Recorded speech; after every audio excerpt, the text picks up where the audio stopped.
All right, let's dive into a question that's right at the edge of everything we're building and everything we think we know. When an AI talks to you, does it actually understand you? Today, we're going to connect the dots between the code running these huge language models and a concept that's thousands of years old, the word. I mean, if you've spent any time at all talking to one of the new AIs, you've felt this, right? It's this weird mix of awe and, honestly, it's a little spooky.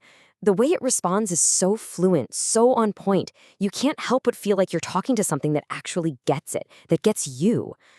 But does it? Really? For now, let's just try to frame this incredible ability for what it is. Think of it as a perfect echo. These large language models, they've basically consumed a giant ocean of human writing. Books, articles, websites, you name it. So they've become absolute masters at reflecting our own language and our own ideas right back at us, with just stunning accuracy. And this analogy, wow, this really gets to the heart of the whole debate, doesn't it? It just forces you to stop and ask the big question. Is being fluent the same thing as understanding? Is a perfect imitation of a conversation the same as an actual conversation? This is the core tension we're going to unpack. So to really tackle that question, we've got to bring in a giant in the world of linguistics, Noam Chomsky. For decades, he's basically been saying there's this huge river separating what AI does from true intelligence. He's standing on one side, pointing to the other, and telling the whole field, nope, you still haven't crossed it. And that river is meaning.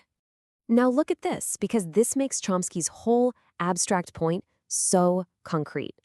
For an AI, the word war is just a data point. It's a web of statistical connections to other words like death, soldiers, explosion. But for a human, oh, it's completely different. It's a feeling in your gut. It's a memory, a fear, a story your grandpa told you. The AI knows the pattern of the word, but we know the feeling.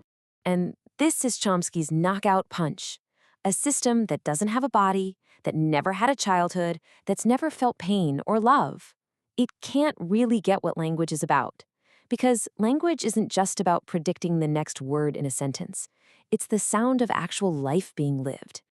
Okay, so this idea that true understanding needs real experience, it takes us somewhere even deeper. It leads us straight into a famous philosophical thought experiment.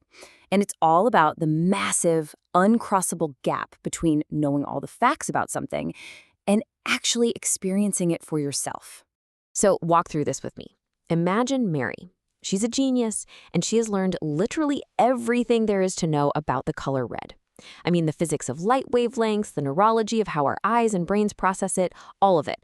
But here's the catch. She's done all this in a completely black and white room. She's never, ever seen a single color in her life. And then, one day, the door opens. And this is the million-dollar question. The moment she sees that red rose, has she learned something new? Something that wasn't in all of her books?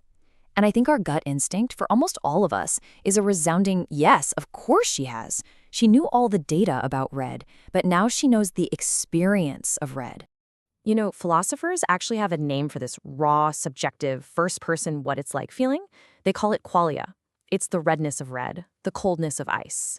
And this is precisely the wall that an LLM, which lives entirely in the world of descriptions, might never be able to climb. It can write you a beautiful poem about a sunset, but it can never actually see one. So if philosophy tells us there's this huge gap between information and experience, what's fascinating is that there's another framework, thousands of years old, that also wrestles with a deeper source of meaning. It comes from theology, and it doesn't start with our words. It starts with the word. This is the famous opening to the Gospel of John. The original Greek word used here is a logos, and logos means so much more than just a spoken word. It's this deep concept of divine reason, cosmic order, the source code of reality itself. It's the principle that made the universe and holds it all together. But here's the crucial twist in this framework. The logos isn't a cold, abstract law like gravity or some kind of cosmic algorithm. It's presented as a person. The ultimate source of all meaning and order is relational, it's personal, and it actually entered into human history. And that is a radical departure from thinking about language as just statistics or abstract rules. So, ancient theology, modern AI. How on earth do we connect these two worlds? Well, one of our sources uses this really cool analogy that reframes this whole story in the language of computer science, asking us to imagine humanity itself as a kind of operating system. So the analogy goes like this. Humanity's original operating system, version 1.0, was designed to perfectly reflect its creator. But it suffered a catastrophic system crash. It got infected with a virus called sin, and that infection severed its connection to the main server, to its original source of meaning. The solution, then, isn't just a simple software update. It's a divine patch delivered in person. An action you could call cross.exe is run to completely wipe the system's core debt. And the proof that it worked? The successful system reboot is verified by the resurrection. In this view, all of history is basically the stage for a divine debugging process. So this table just lays it all out so clearly. It compares the three different models of language you've just walked through. You've got human language. Its source is a divine image, but it's flawed. It's broken. You've got AI language, an incredibly powerful simulation, but with no life, no experience behind it. And then you have the word, the logos, which is presented as the original, unbroken source of all meaning itself. And this brings us to a really powerful, kind of poetic way to wrap this all up. Maybe our own language is a kind of cry, full of real meaning and real experience, but also broken and fragmented. The AI is the perfect echo of that cry, reflecting every pattern without any of the feeling. And the logos? Well, the logos is the original, clear voice that both our cries and the echoes are ultimately derived from. And that's where we have to leave it.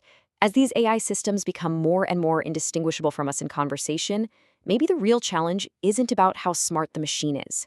Maybe it's about our own definitions. In our amazement at this perfect echo, are we starting to forget what it means to have a real voice in the first place? It's definitely something to think about. Thanks for joining me.